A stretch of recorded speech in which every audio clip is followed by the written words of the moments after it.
ನಮಸ್ಕಾರ ವೀಕ್ಷಕರೇ, ನಾನು ನಿಮ್ಮ ಮಂಜುನಾಥ್ ಶರ್ಮಾ. ನಾನಿವತ್ತು ನಾಗರ ಪಂಚಮಿ ಬಗ್ಗೆ ಮಾತಾಡೋಣ ಅಂತ ಹೇಳ್ಬಿಟ್ಟು ಇಷ್ಟಪಡ್ತಾ ಇದ್ದೀನಿ. ನಿಮಗೆಲ್ಲರಿಗೂ ಇಷ್ಟ ಆಯಿತು ಅಂದರೆ ದಯವಿಟ್ಟು ಲೈಕ್ ಮಾಡಿ ಮತ್ತು ಕಮೆಂಟ್ ಮಾಡಿ. ಈ ನಾಗರ ಪಂಚಮಿಗೆ ಸಂಬಂಧಿಸಿದ ಕೆಲವು ಸಾಂಪ್ರದಾಯಿಕ ದಂತಕಥೆಗಳು ಇಲ್ಲಿದೆ. ಏನು ಅಂತಂದರೆ, ಈ ನಾಗರ ಪಂಚಮಿ ಹಾವುಗಳ ಆರಾಧನೆಗೆ ಮೀಸಲಾಗಿರುವ ಮಹತ್ವದ ಹಿಂದೂ ಹಬ್ಬ. ಶ್ರಾವಣ ಮಾಸದ 5ನೇ ದಿನ ಇದನ್ನು ಆಚರಣೆ ಮಾಡ್ತಾರೆ. ಅಂದರೆ ನಾಗರ ಪಂಚಮಿ ದಿವಸ ಅಂತಂದರೆ ಶ್ರಾವಣ ಶುದ್ಧ ಪಂಚಮಿ.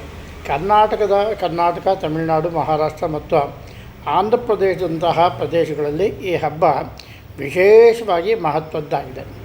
ಜನರು ರಕ್ಷಣೆ ಮತ್ತು ಆಶೀರ್ವಾದವನ್ನು ಕೋರಿ ಸರ್ಪ ದೇವತೆಗಳನ್ನು, ವಿಶೇಷವಾಗಿ ನಾಗದೇವತೆಯನ್ನು ಪೂಜೆ ಮಾಡ್ತಾರೆ.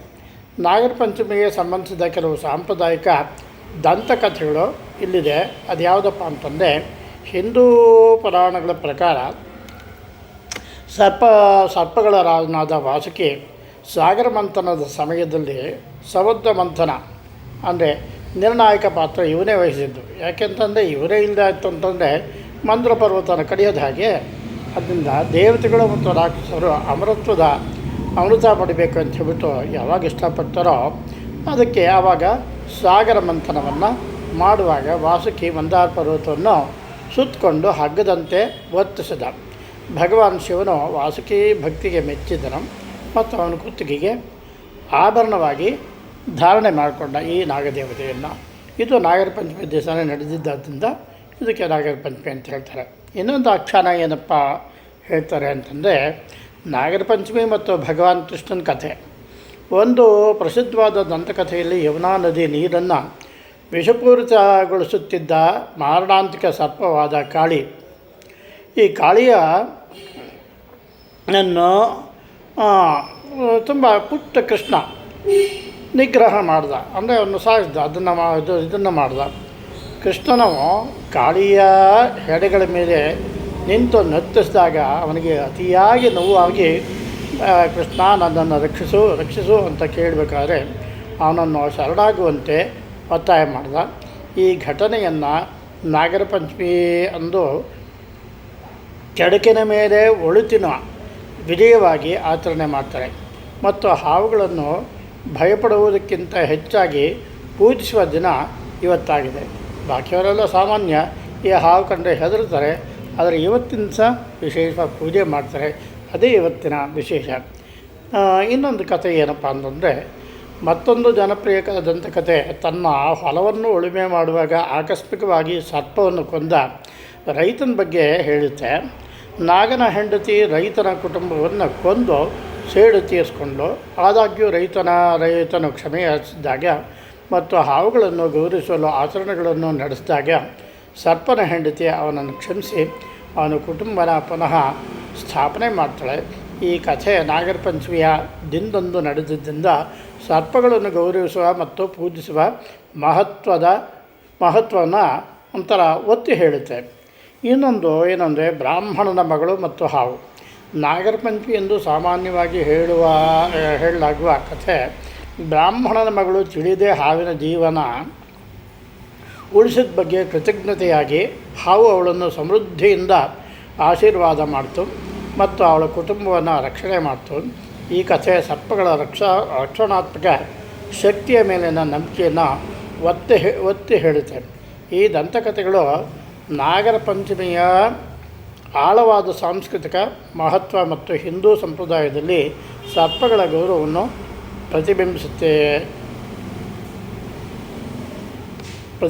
ಮೂಲಕ ಮುಂದಿನ ಪೀಳಿಗೆಗೆ ಒಂಥರ ಅನುಕೂಲ ಮಾಡಿಕೊಡುತ್ತೆ. ಹಾಗೆ ನಾಗರ ಪಂಚಮಿಯನ್ನು ಕೆಲವು ಪ್ರದೇಶಗಳಲ್ಲಿ, ವಿಶೇಷವಾಗಿ ಕರ್ನಾಟಕದಲ್ಲಿ, ಅದರ ಸಾಂಸ್ಕೃತಿಕ ಆಚರಣೆಗಳನ್ನು ಮತ್ತು ಒಡಹುಟ್ಟಿದವರ ನಡುವಿನ ಬಾಂಧವ್ಯವನ್ನು ಒತ್ತಿ ಹೇಳುತ್ತೆ.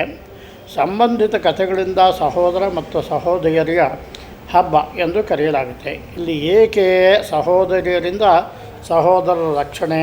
ಅನೇಕ ಸಂಪ್ರದಾಯಗಳಲ್ಲಿ ಸಹೋದರಿಯರು ತಮ್ಮ ಸಹೋದರರ ಯೋಗಕ್ಷೇಮ ಮತ್ತು ರಕ್ಷಣೆಗಾಗಿ ಪ್ರಾರ್ಥಿಸಲು ನಾಗರ ಪಂಚಮಿ ಎಂದು ಆಚರಣೆಯನ್ನು ಮಾಡ್ತಾರೆ. ಅವರು ಸಾಮಾನ್ಯವಾಗಿ ನಾಗ ದೇವಾಲಯಗಳಿಗೆ ಭೇಟಿ ನೀಡ್ತಾರೆ ಅಥವಾ ಹಾವಿನ ವಿಗ್ರಹಗಳಿಗೆ ಹಾಲು ಮತ್ತು ಇತರ ನೈವೇದ್ಯಗಳನ್ನು ಅರ್ಪಿಸ್ತಾರೆ. ತಮ್ಮ ಸಹೋದರಿಯರಿಗೆ ಹಾನಿಯಾಗದಂತೆ ವಿಶೇಷವಾಗಿ ಹಾವು ಕಡಿತದಿಂದ ರಕ್ಷಿಸಲು ನಾಗದೇವತೆಯನ್ನು ಆಶೀರ್ವಾದ ಕೇಳ್ತಾರೆ. ಈ ರಕ್ಷಣಾತ್ಮಕ ಒಡಹುಟ್ಟಿದವರ ನಡುವಿನ ಬಂಧನವನ್ನು ಬಲಪಡಿಸುತ್ತೆ. ಅವರಿಗೆ ಹಬ್ಬವನ್ನು ಮಹತ್ವದ್ದಾಗಿ ಮಾಡುತ್ತೆ. ಮತ್ತು ಇನ್ನೊಂದು ಏನಪ್ಪ ಅಂತಂದರೆ, ಒಂದಾನೊಂದು ಕಾಲದಲ್ಲಿ ಒಬ್ಬ ರೈತ, ಒಬ್ಬ ಚಿಕ್ಕ ಮಗ ಮತ್ತು ಮಗಳಿದ್ದರು ರೈತನಿಗೆ. ಒಂದು ದಿನ ರೈತ ತನ್ನ ಹೊಲಗಳನ್ನು ಉಳುಮೆ ಮಾಡ್ತಾ ಇದ್ದಾಗ ಅವನು ತಿಳಿಯದೇ ಒಂದು ಸರ್ಪನ ಕೊಂದ. ಗಂಡನ ಸಾವಿನಿಂದ ಕುಪಿತಳಾದ ಸರ್ಪಪತ್ನಿ ಸೇಡು ತೀರಿಸಿಕೊಳ್ಳಲು ನಿರ್ಧಾರ ಮಾಡ್ತಾಳೆ.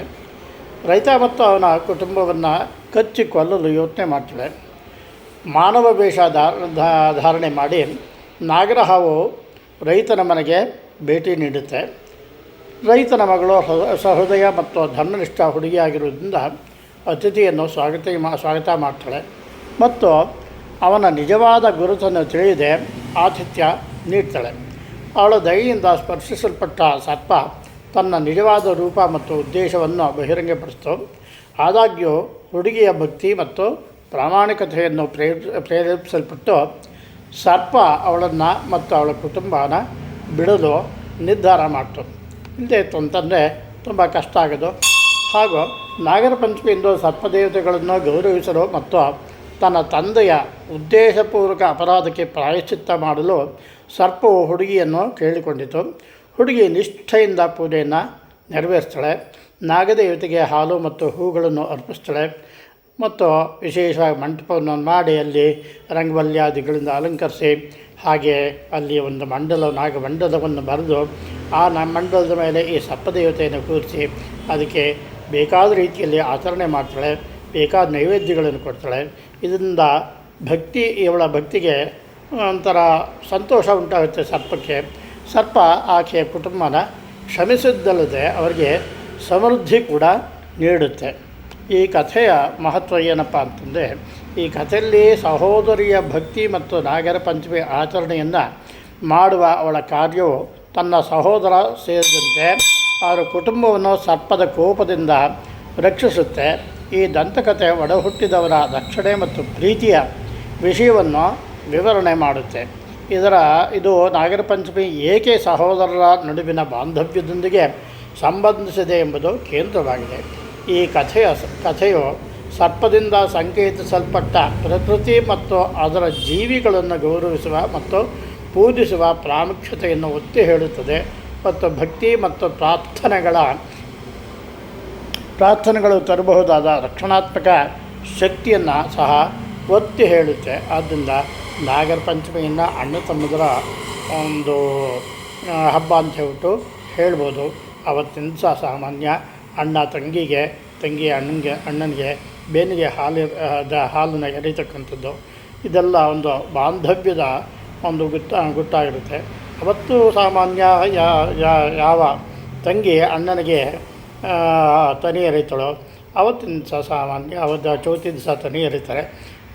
ತನಿ ಎರೆದಾಗ ಅವಳಿಗೆ ಬೇಕಾದಂಥ ಐಶ್ವರ್ಯಾತ್ಯಾದಿಗಳನ್ನು ಅಣ್ಣ ಕೊಡಬೇಕಾಗಿರ್ತಕ್ಕಂಥದ್ದು. ಅವ್ಳಿಗೇನು ಬೇಕೋ ಯಥಾಶಕ್ತಿ ಅವನಿಗೆ ಇರ್ತಕ್ಕಂಥ ಚೈತನ್ಯ ಏನಿದೆಯೋ ಅದನ್ನ ಅವಳಿಗೆ ಕೊಟ್ಟು ಸಂತೋಷಪಡಿಸ್ತಕ್ಕಂಥದ್ದು ಇವತ್ತಿನ ದಿವಸ ಒಂದು ವಿಶೇಷವಾದ ಹಬ್ಬ. ನಿಮಗೆಲ್ಲ ಇದೆಲ್ಲ ಇಷ್ಟವಾಗಿರುತ್ತೆ ಅಂತ ಹೇಳ್ತಾ ನಾನು ಅಂದ್ಕೊಂಡಿದ್ದೀನಿ. ಆದ್ದರಿಂದ ನಿಮ್ಗೆ ಇಷ್ಟ ಆದಲ್ಲಿ ದಯವಿಟ್ಟು ಇದನ್ನು ಲೈಕ್ ಮಾಡಿ ಮತ್ತು ಸಬ್ಸ್ಕ್ರೈಬ್ ಆಗಿ. ನಮಸ್ಕಾರ ಮತ್ತು